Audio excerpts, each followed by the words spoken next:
The Sentinel is known to be reliable, fearless, disciplined, consistent, courageous, motivated, and skillful. So do what you feel passionate about. Take chances. All these qualities start from the mind.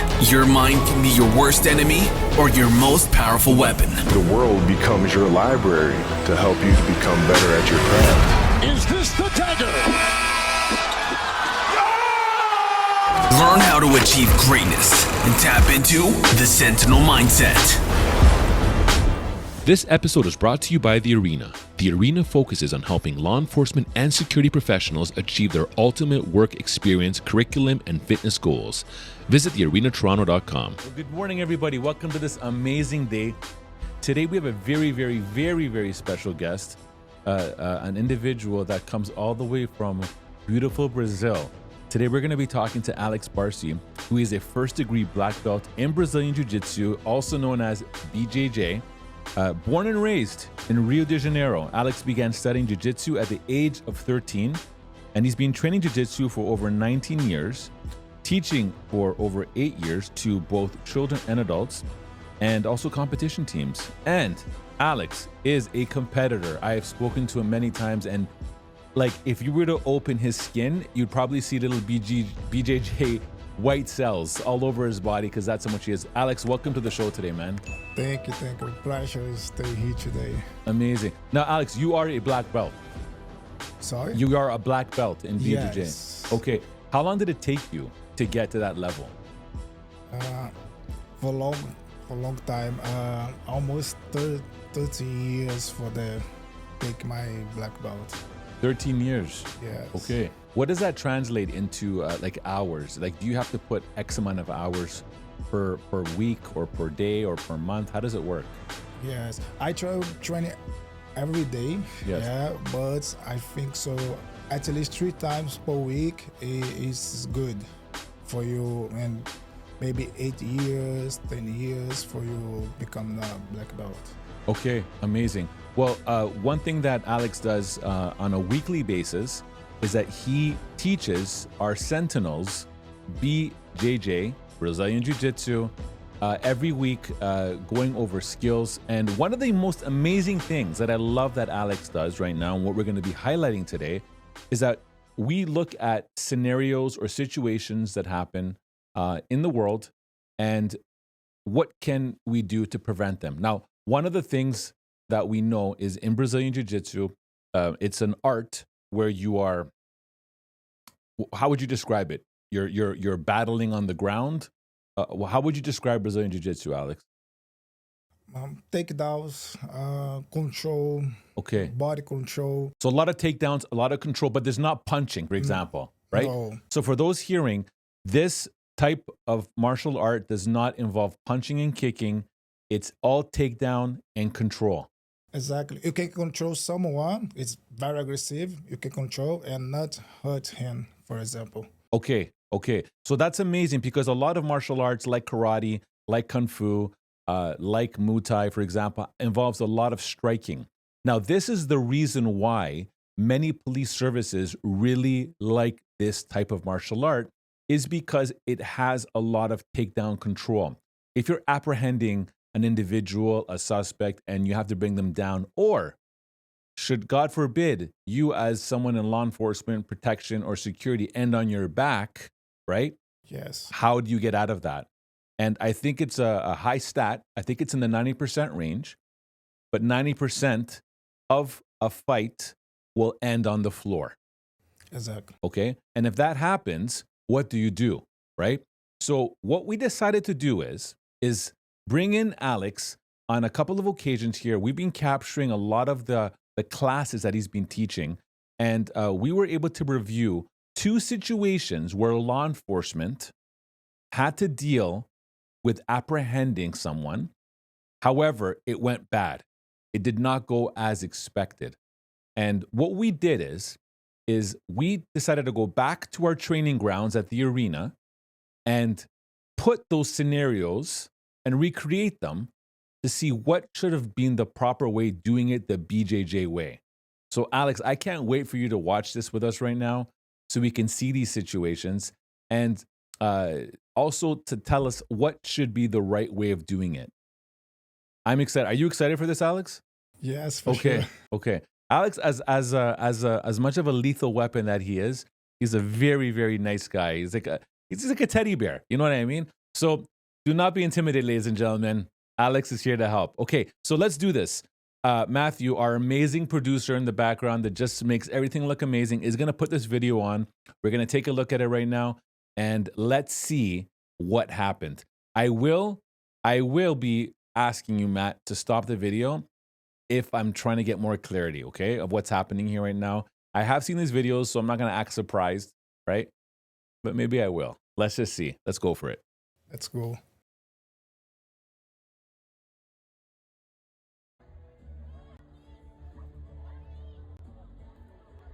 Okay, so for those that are listening, right away we have two NYPD officers apprehending a large male. And the very first thing that we see is that one of the police officers just starts punching directly into the individual's face and is having a very hard time right now controlling the individual.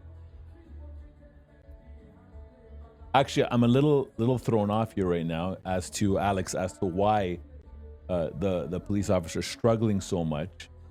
He can barely move the individual, and his partner is just watching. Trying to put handcuffs on right now. Alex, so far, what are your thoughts on this? Yeah, the first thing is when you punch, I think you escalated the situation, you know? Okay. Yes. So very, very, very strong point. Let's pause that. Let's pause that video for a second, Matt. You just brought up an excellent point, right? And that is that on the get-go, look, for everyone listening, I know it's very, very easy for us to judge a video clip. We don't know the backstory to this, but all we can see is that the person that they're trying to apprehend, the male, is just standing, and I guess maybe he's not taking direction from the police officer, so the police officer decides to start punching him in the head.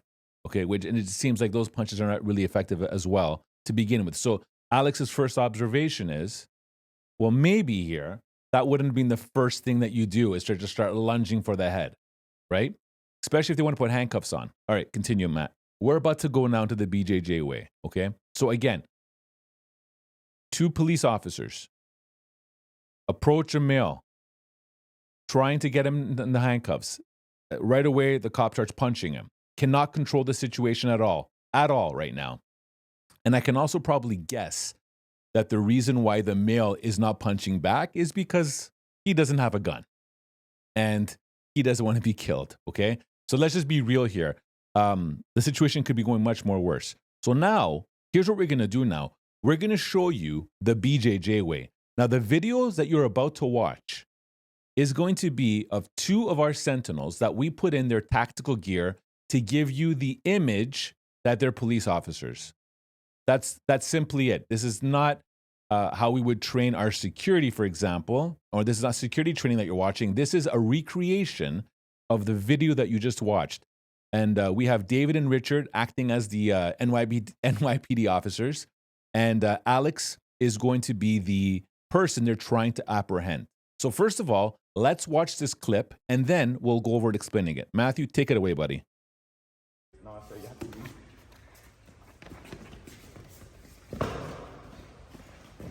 Okay, so for those that are listening, the two officers now very quickly were able to take down Alex using a maneuver that I have no idea what it is.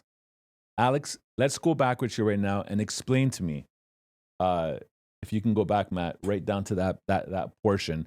What is that move called, Alex? That simply what it looked like here is that somebody just went and lunged right for the bottom of the legs, take the legs out. As they say in Karate Kid, sweep the leg, right? So tell me what happened here. Yes. I used to say is the easy when you know exactly the situation is so sometimes the aggressive guy is you can control the easy way, but you need to know. Okay. For example, here the guy tried punch, block punch. Okay, grab the arms, go the arm drag. Yes. Move the take back, control, and apply the takedown. Apply the takedown around on the ground, keep it the control. Yes. Knee on the belly or knee on the lower back. Yes. Okay. Arms or back. Put the handcuff. Okay. Control. Okay. Everyone's So safe. let's go back. This move right now that Richard right now. So he's blocked your punch. Okay. And as soon as he's blocked your punch, if you want to go backwards a bit, here we go now. We're going to see this. He blocks the punch right away. And then he basically kind of goes around you to bring you down to the floor. What's that called? What's that move called in BJJ? Just a simple takedown? Yes, you block. Yes. Yeah, the arm drag and move for you drive. Right. The arm for in. Okay.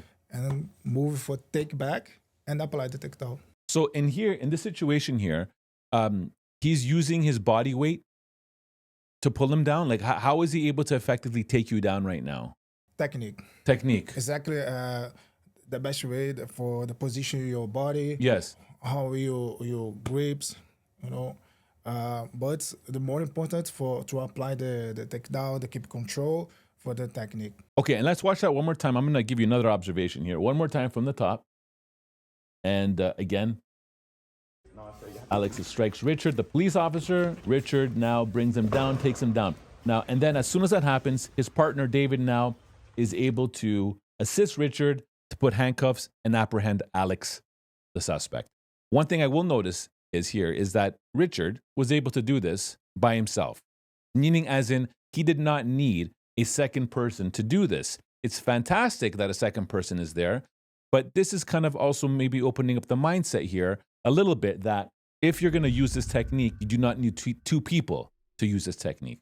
Yeah, one is enough for to apply. You know. Okay. Maybe one more is better for you for backup for helping the control. Okay. But for this technique, for this takedown, only one is enough. Okay. Now, Alex, in the video, the male that they were trying to apprehend, the NYPD, he seemed like he was about 6'4", 6'5", and the police officers looked like they were like under 5'6" or 5'7", 5'8". Based on the video, they look shorter, right? Does it matter if you're bigger? So if I'm 5'7", 5'8", and I'm going up against a guy that's 6'3", 6'4", it doesn't matter if there's a height or weight difference. Doesn't matter. Doesn't matter. Yes. And for the big guy, you need more technique. Just it. Okay. But you need to prepare too. You know, you know practically nothing. You know, lift weight. You know, training. It's more difficult, but you keep training. You know exactly you need to do for to apply the technique. It's okay. The weight. It's not, doesn't matter. Okay, that's good to know. That's amazing to know. So the homework now, ladies and gentlemen, is go out and try to find the biggest guy and see if you can take them down. No, I'm not. I'm just kidding. We don't want to do that. Not until you got some BJJ under your belt. Okay, amazing. Let's watch the second video, Matt. This one here, when I first saw it, I was very shocked by the approach here. But again, this video is for anyone entering the world of BJJ. It's for police officers that want the extra skill set. And I'll say this, just before we watch the next video. If you are a police officer, you do not get BJJ training with your police service. It's not a requirement. I do know many police officers that do BJJ. And what I will say to you is, congratulations, keep doing that. I feel that if you're going to choose policing as your law enforcement career, if that's going to be your career, please do everything in your power to keep longevity of your life, okay? And whatever you're going to be taught by your police service is fantastic. These are the things that will help you potentially in a very volatile situation. It will add more skill sets to your repertoire, which means that you do not always have to go for that taser, the baton, the handcuff, the gun. You won't need to always go there. You're just adding to your skills, right? So, yeah. Okay, let's watch the second video. And I think, what are we calling this one? Matt? The second, two-man takedowns. Two-man takedowns here. All right. We have two police officers. I don't know where their service is, but they're trying to take down another male, one on each hand, holding their hand. The police officer suddenly decides he's going to just start punching the male in the face because he cannot control the individual. So now the male is being punched by police officers on each side. like it's a like it's a game almost. Yeah. They cannot control the situation. Pause, Matt. Pause. Thoughts on this? The same thing. The police officer tried to keep control, tried to put the handcuff. The guy a little resistant, a little aggressive. The police officer punch again. Yes. Escalated the situation because when they punch, probably you escalated the situation. And that literally seems to be his move, meaning as in, hey, I can't control this man to put his hands. And look, the reality is this, just so those that are listening, and when you're watching this, obviously when you're resisting, you're not making it easy. If I say put your hands behind your back and no, you're not doing it, that's kind of what's happening right here. The police officers are getting very frustrated because their authoritative commands are not coming to light. So what do? Their first move is, let's just start punching him in the face. Problem here is that those punches are not effective because they're just bouncing off this guy's face. He's just looking at them, irritating him. And he also, I'm going to just say this, because they're police officers, is probably not fully going out on them because he doesn't want to get shot, okay? That's what's probably happening right now. So continue playing, Matt. All right, so the police officers are continually trying to get their hands. More punches are being punched. Punches are not being effective. They're now pinning him up against the vehicle. The other individual now is calling for backup. All right, and pause.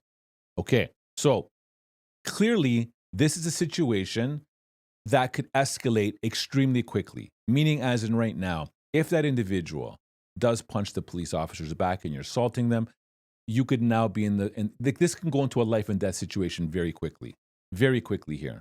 So what we're going to do right now is we're going to use the same two actors, Richard and David, and we're going to have Alex again as the apprehended individual. How would you deal with taking down an individual, or if you simply want to put handcuffs on him, what do you do?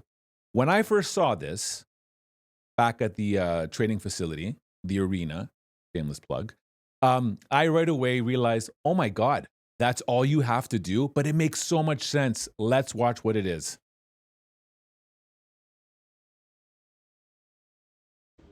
Okay, so we have right now the two scenario officers, David and Richard. And what David does is he basically goes down and takes out his legs. Do that one more time, Matt. Let's watch this again. So quickly, so fast. Alex, the suspect, is struggling right now while they're trying to take him, trying to get his hands. So Dave goes down very quickly, takes his legs out. He's on his stomach right now, very safely. They would put his hands behind his back and get the handcuffs on. Alex, explain to me a little bit about that. Exactly. The same situation. The guy resistant. The police tried control. The guy keeps resistant, keep the base and more. The situation for the police officers.